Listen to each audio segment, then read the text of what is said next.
In the pre-dawn darkness, a thick fog blankets the snow-covered forest. American soldiers huddle in their frozen foxholes, exhausted from months of fighting. They believe the war is nearly won. Paris has been liberated. Allied forces are pushing toward Germany. Christmas is just 9 days away, and many dream of being home soon. But as dawn breaks, the earth itself seems to explode. Over 1,400 German tanks roar to life. More than 410,000 Wehrmacht soldiers surge forward through the dense forest. Artillery shells rain down on unsuspecting American positions.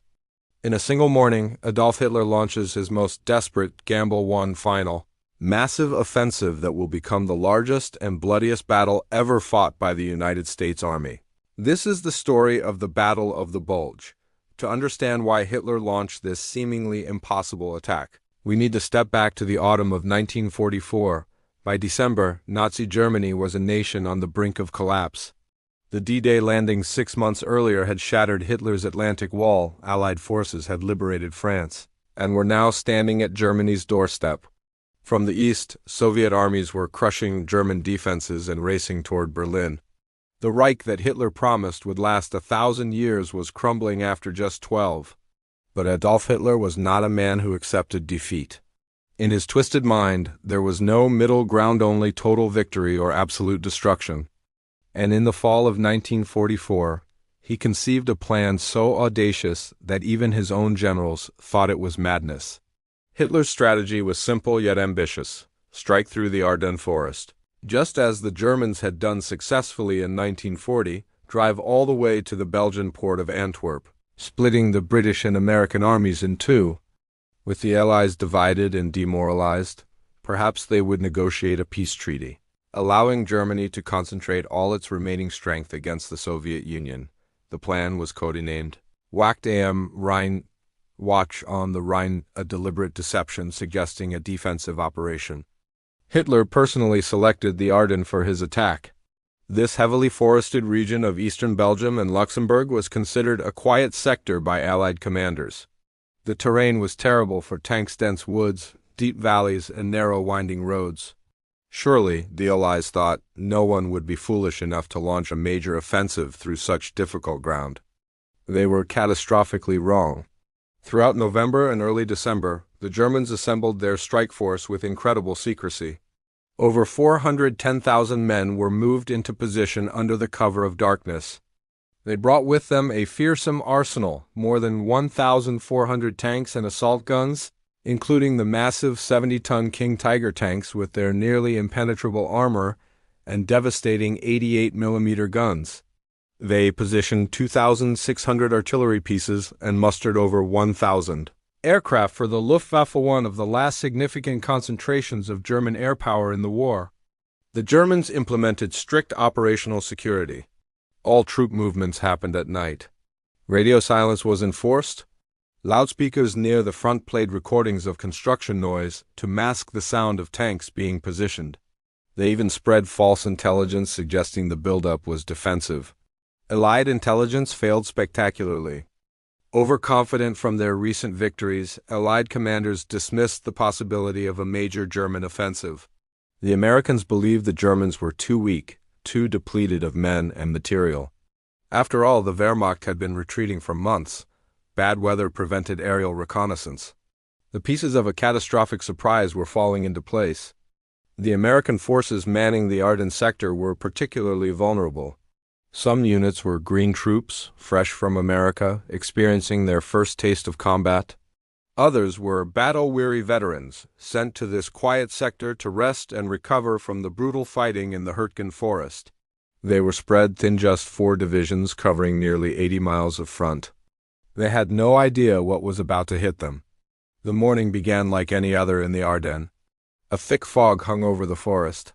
American soldiers went about their morning routines, some brewing coffee, others writing letters home, many still sleeping in their foxholes. Then, at precisely 5:30, hell descended upon them. The German artillery barrage was unlike anything the Americans in this sector had experienced. Thousands of guns opened fire simultaneously along an 80-mile front. Shells screamed through the morning mist, exploding among American positions. The earth shook, trees splintered. Men died before they even understood they were under attack. One American soldier later recalled, "The whole horizon erupted. We thought the world was ending." Behind this devastating artillery barrage, German infantry and armor began their advance. 30 divisions of Wehrmacht and SS troops poured through the forest. Tank commanders buttoned up their hatches and plunged into the foggy woodland. The Germans achieved what military strategists dream of: total tactical surprise. The weather, which had kept Allied aircraft grounded, now worked in Germany's favor. Without air support, American defenders had to face the onslaught alone. Communications broke down as phone lines were cut. Entire units found themselves surrounded before they even knew the Germans were attacking. But here's where Hitler's plan began to encounter its first problems. The Ardennes terrain that had concealed the German buildup now worked against their advance. Narrow roads became choked with German armor. Traffic jams stretched for miles. Tanks that were supposed to be racing toward Antwerp found themselves stuck behind supply trucks in forest lanes barely wide enough for a single vehicle. Fuel became a critical problem almost immediately. The Germans had planned to capture Allied fuel depots along the way, but American resistance was already proving fiercer than expected. German tank commanders watched their fuel gauges with growing anxiety, knowing that without gasoline, their mighty King Tigers were just 70-ton paperweights. Despite these early difficulties, the German offensive rolled forward with terrifying momentum. American units fought desperately, but many were simply overwhelmed by the sheer force of the attack. By the end of the first day, the Germans had pushed deep into American lines. The bulge that would give the battle its name was already beginning to form on Allied maps. The news spread panic. In Paris, police enforced an all-night curfew. Belgian civilians who had just celebrated their liberation watched with horror as German forces advanced.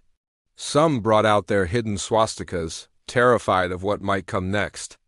British commanders nervously prepared to defend the Meuse River crossings, wondering if the Americans would crack under pressure as the French had done in 1940. But one thing the Germans hadn't counted on was the American soldiers' refusal to quit. Yes, the attack had surprised them. Yes, many units were retreating in confusion. But at key locations across the battlefield, American troops were digging in and preparing to fight to the last man. And it was these acts of stubborn, desperate courage that would ultimately doom Hitler's offensive. As the battle raged, stories of both horror and heroism emerged from the snow-covered forests of the Ardennes. On December 17th, one of the war's most notorious atrocities occurred near the Belgian town of Montmédy. SS troops under the command of Joachim Peiper captured approximately 84 American prisoners of war. The Americans were disarmed and gathered in a field. Without warning, German machine guns opened fire. Those who survived the initial volley and tried to run were hunted down. Medics attempting to help the wounded were shot. It was cold-blooded murder. News of the Montmédy massacre spread quickly through American lines. The message was clear: surrender was not an option. This war crime stiffened American resolve. Soldiers who might have been willing to surrender when surrounded now fought with desperate fury. But for every story of atrocity, there were stories of incredible bravery. On that same day, December 17th, U.S. Army Master Sergeant José Lopez found himself in the path of a massive German infantry attack. Manning a heavy machine gun, Lopez single-handedly held off wave after wave of German soldiers. His sustained fire was so devastating and accurate that the Germans believed they were facing an entire company, not just one determined soldier. Lopez's actions allowed his company to withdraw and establish new defensive positions. He would later receive the Medal of Honor, becoming one of 21 soldiers to earn America's highest military decoration during the Battle of the Bulge. These acts of individual courage occurred across the battlefield.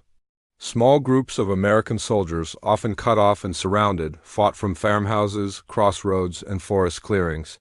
They couldn't stop the German advance, but they could slow it down. And in warfare, time is everything. Every hour of delay gave Allied commanders time to react. Every village that held out for a day forced German columns to detour, burning precious fuel. The Americans were trading space for time, and unknowingly, they were buying the hours and days that would ultimately save the Allied cause. The German advance also employed psychological warfare. Hitler had tasked Otto Skorzeny, the SS commando famous for rescuing Mussolini, with a special mission. Skorzeny assembled a force of English-speaking German soldiers, dressed them in captured American uniforms, and sent them behind Allied lines to create chaos. These infiltrators changed road signs, cut communication lines, and spread false information. American soldiers became paranoid. Rumors spread of German commandos everywhere. Security checks became elaborate. Soldiers were asked about American sports, movies, and culture to prove they weren't disguised Germans. Even General Omar Bradley was briefly detained and questioned when he couldn't correctly answer a question about American football. Meanwhile, the weather remained Germany's ally. Heavy clouds and fog kept Allied air power grounded. The Germans knew their offensive could only succeed as long as Allied planes stayed on the ground. Once the skies cleared, the devastating combination of American artillery and air power would turn the tide. The race was on. Could Germany reach Antwerp before the weather changed? As the German offensive surged westward, one location emerged as the linchpin of the entire battle, the Belgian town of Bastogne. Bastogne didn't look like much, just a small market town with a population of about 4,000, but it sat at a critical crossroads. 7 major roads converged at Bastogne, making it essential for any army trying to move through the Ardennes. Whoever controlled Bastogne controlled the flow of troops and supplies. The Germans needed to capture it. The Americans needed to hold it. As German armored columns approached, American commanders made a critical decision. They rushed the 101st Airborne Division to Bastogne. These paratroopers had dropped into Normandy on D-Day and had fought through France and Holland. They were elite troops, but they were also lightly armed, designed for quick airborne operations, not prolonged defensive battles against heavy armor. The 101st reached Bastogne just ahead of the Germans. With them came elements of the 10th Armored Division and various other units that had been swept up in the chaotic retreat. Brigadier General Anthony McAuliffe, the acting commander of the 101st, took charge of the defense. He had about 18,000 men and was about to face over 45,000, Germans supported by tanks and heavy artillery. By December 20th, German forces had completely surrounded Bastogne. The Americans were cut off, low on ammunition, desperately short of medical supplies, and running out of food. The wounded lay in makeshift hospitals with minimal supplies for treatment. In the freezing December cold, men developed frostbite and trench foot. Some lost toes, fingers, or entire limbs to the cold. The siege conditions were nightmarish. German artillery pounded the town constantly. Snipers picked off anyone who moved in the open. The defenders scavenged ammunition from the dead and rationed every bullet. They melted snow for water and survived on whatever rations they could find. On December 22nd, the Germans sent a delegation under a white flag with an ultimatum. The message was delivered on paper, typed in English. The Americans had 2 hours to surrender honorably or face annihilation. The German commanders believed they were being generous, offering the surrounded Americans a chance to avoid certain death. General McAuliffe read the surrender demand. His response would become one of the most famous moments in American military history. The general's actual first reaction was unprintable, a vulgar dismissal of the German demand. But when asked what written reply he should send, one of his officers suggested he simply use his initial verbal response. And so, McAuliffe's official reply to the German surrender ultimatum consisted of a single word, nuts. The German officers who received this response were confused by the American slang and had to have it translated. When they understood that it meant go to hell, they were stunned. Didn't the Americans understand they were doomed? Didn't they realize resistance was futile? But the men of Bastogne weren't thinking about futility. They were thinking about holding out just one more hour, one more day. They trusted that relief was coming. And incredibly, they were right.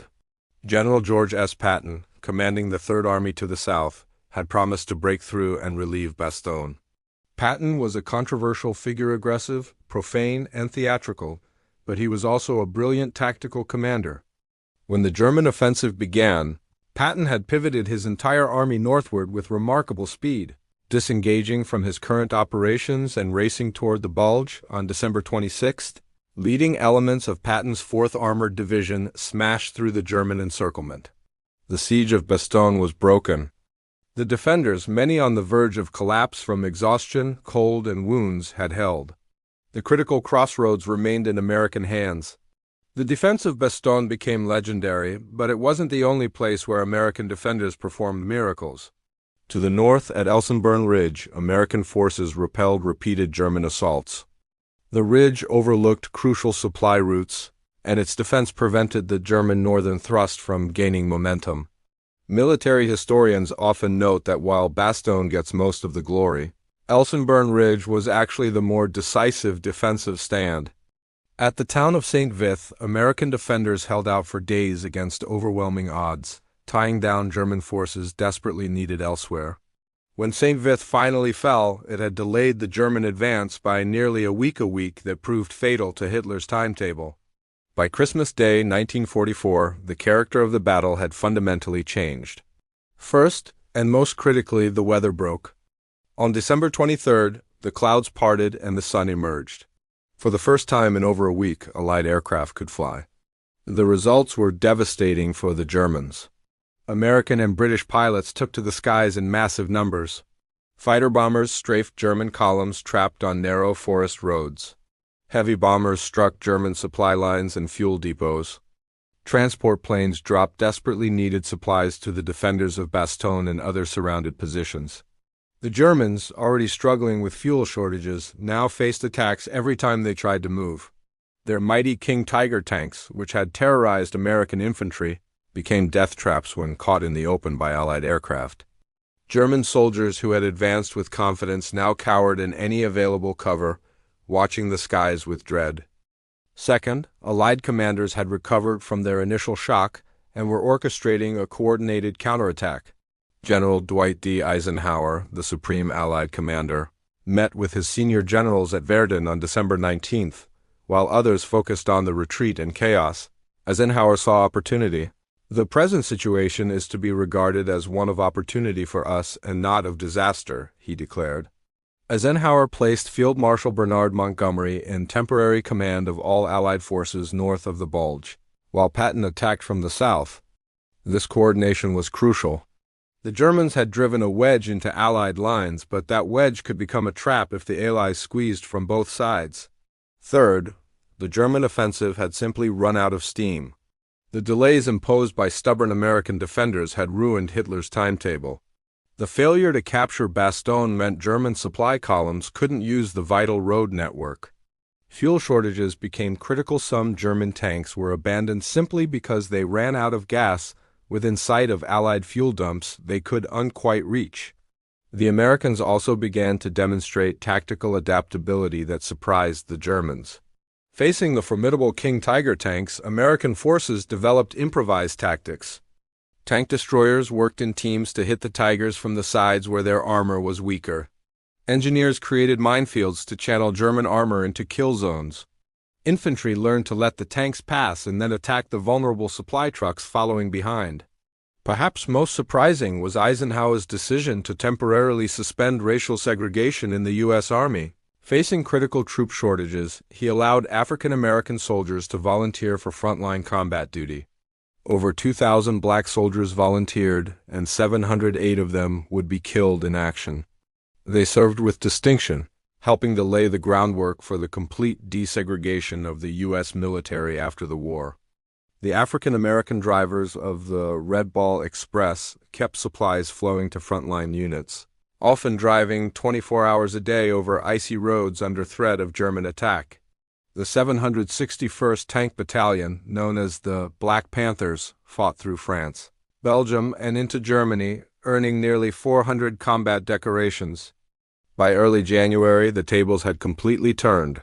The Germans were no longer advancing, they were struggling to hold their gains. American forces attacked from north and south, squeezing the Bulge. Every day, the German position became more precarious. The Luftwaffe made one last desperate effort on New Year's Day 1945, launching Operation Bodenplatte, a massive surprise attack on Allied airfields.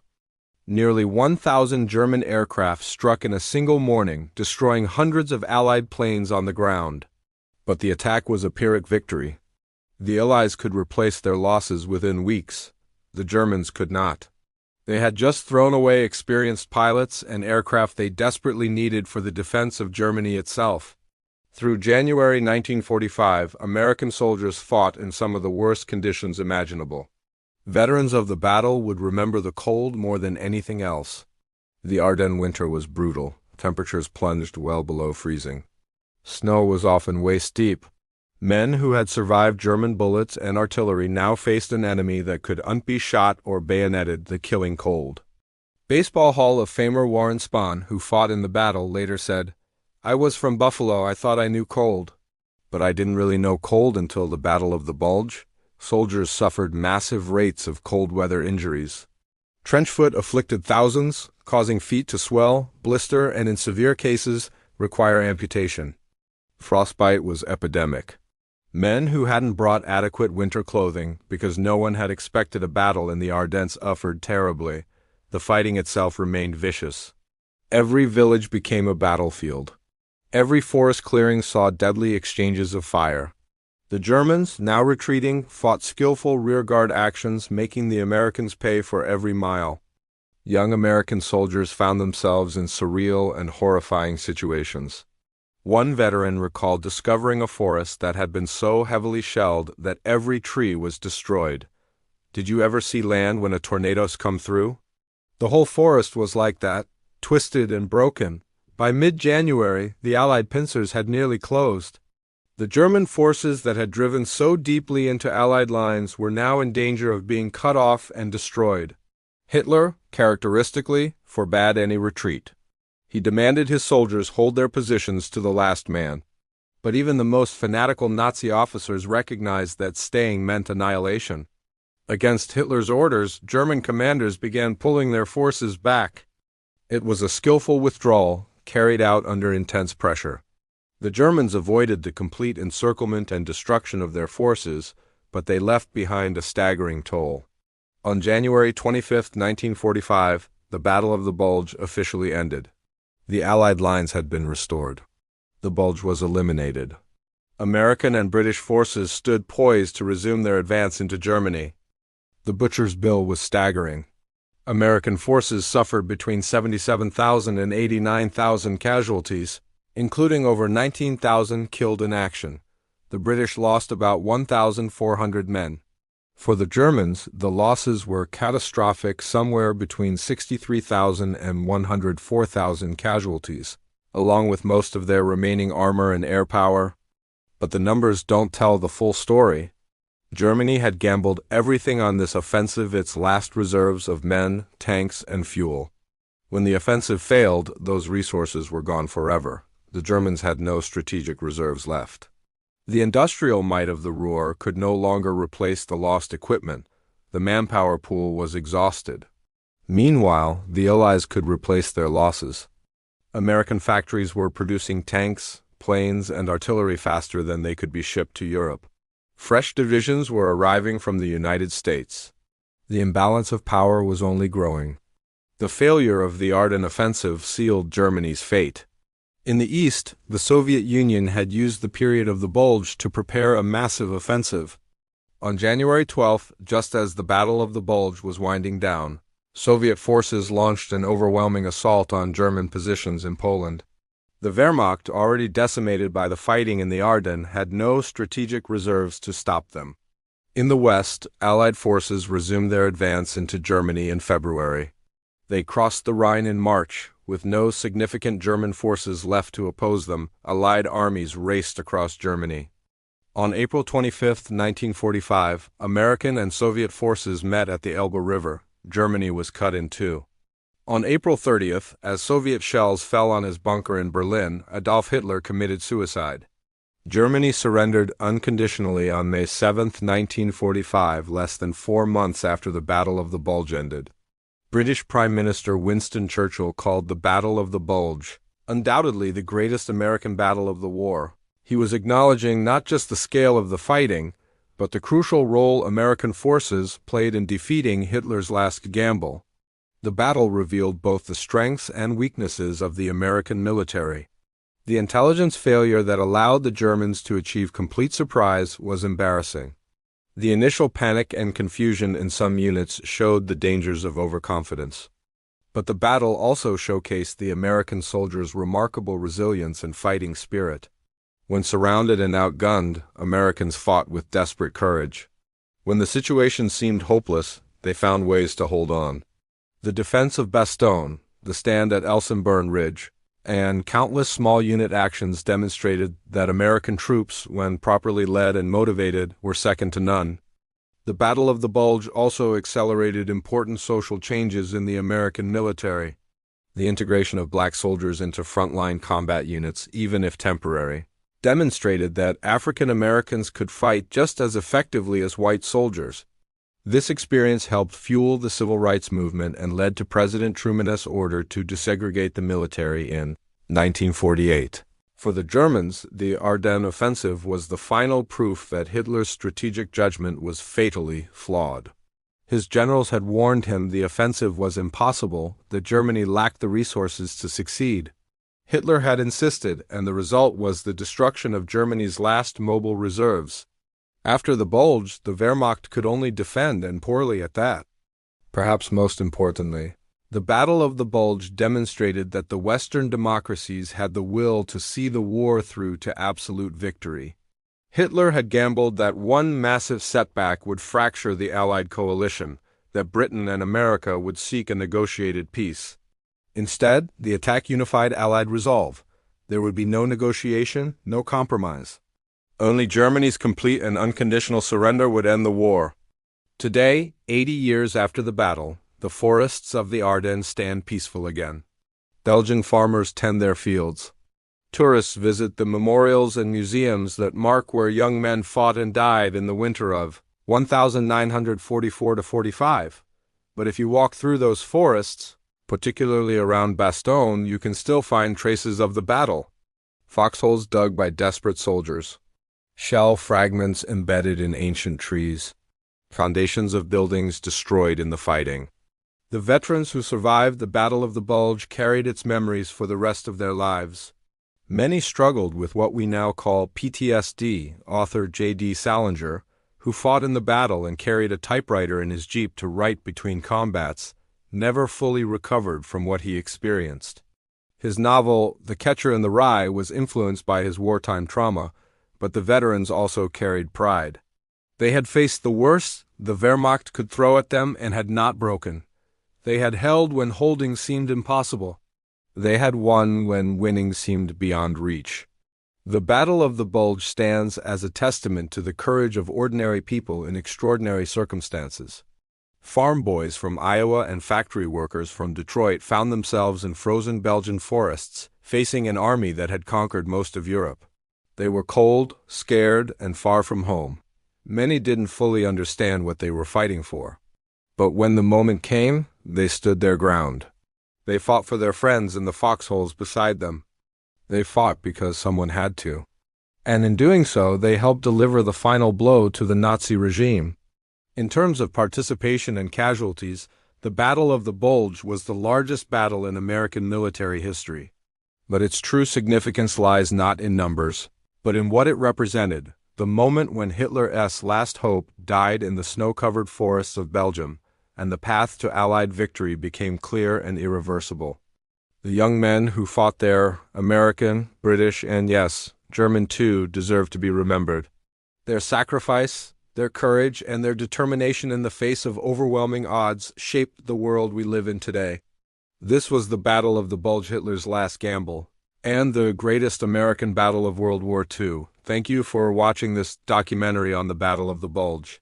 If you found this video informative, please consider subscribing to our channel for more World War II documentaries. Leave a comment below sharing your thoughts and let us know what historical topics you'd like us to cover next. Remember to honor the veterans, those who fought, those who died, and those who came home forever changed by what they experienced in the Ardennes. Until next time, this is WW2 Darkest Hours, preserving history one story at a time.